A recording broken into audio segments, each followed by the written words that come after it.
wherever everyone's comfortable.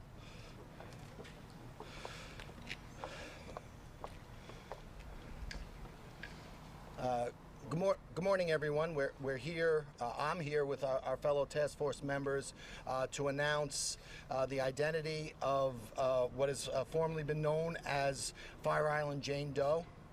On April 20th, 1996, female remains consisting of legs and feet were found on the bayside shore of Fire Island, about a mile west of Davis Park Beach. Then, approximately 15 years later, on April 11, 2011, additional remains consisting of a skull were discovered at Hauppauge Beach in Nassau County. That skull was found following the discovery of the remains of Jessica Taylor, and the skull was found on the same day as the remains of what is commonly come to be referred to as Peaches was found on Jones Beach.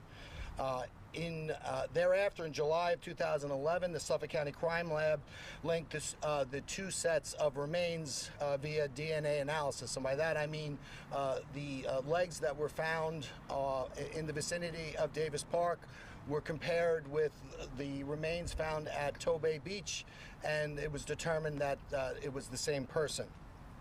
Since 2011, that victim was known by various names, including Fire Island Jane Doe. Today, we are here to announce that as part of the Gilgo Task Force re-examination of all the evidence in the case, we were able to identify Fire Island Jane Doe as Karen Vergata, who was 34 years old at the time of her disappearance. And I believe we have a picture of Miss Vergata. And I think it's important that we remember and honor not only Miss Vergata, but all the victims on Gilgo Beach. Ms. Vergata went missing at approximately February 14th, 1996. At the time, she lived on West 45th Street in Manhattan and was believed to be working as an escort at the time of her disappearance. There was no missing persons complaint filed at the time of that disappearance. In August of 2022, approximately 6 months after we formed this Gilgo Task Force, a DNA profile suitable for genealogical comparison was developed from the remains of Karen Vergata. In September of 2022, the FBI was able via a genetic genealogy review to identify Ms. Vergata presumptively as Fire Island Jane Doe.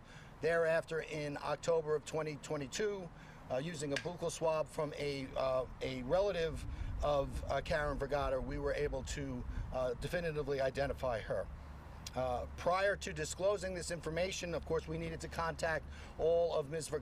Vergata's family members. And additionally, at or around the same time, we were beginning our grand jury confidential investigation into what has been known as the Gilgo 4.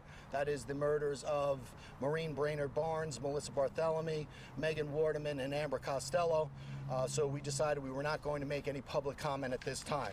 However, since that, the results of that investigation have become public, and we have made the necessary notifications to Ms. Vergata's family, we can make this important announcement now. I just want to thank, in particular, Special Agent Lori Giordano from the FBI in her work with the familial DNA. She worked in conjunction with our Suffolk County Crime Lab, Don Dollar of the Suffolk County Crime Lab, his team, in coordination with the Suffolk County Police Department's Homicide Unit. So I want to thank them in particular for all of their work. Of course, I want to thank our task force members, Suffolk County Sheriff Errol Toulon, ASAC Spencer Horn from the FBI. I want to thank the New York State Police, Suffolk County Police Department, Rodney Harrison, who couldn't make it here. I understand Chief Rowan is here in his place instead. But I want to thank them for not only their work on this case, but for all their work in the task force going forward. It's important to note that there are no charges at this time. Miss Vergata's disappearance was in 1996, which is 27 years ago. We are going to continue to work this particular case as we did the Gilgo 4 investigation. We're going to have no comment On what, if any, suspects we developed at this time, this is a confidential investigation, so I'm not going to be taking any questions, but our investigation is continuing, and thank you all very much. Can you talk about the belt buckle that was... No questions.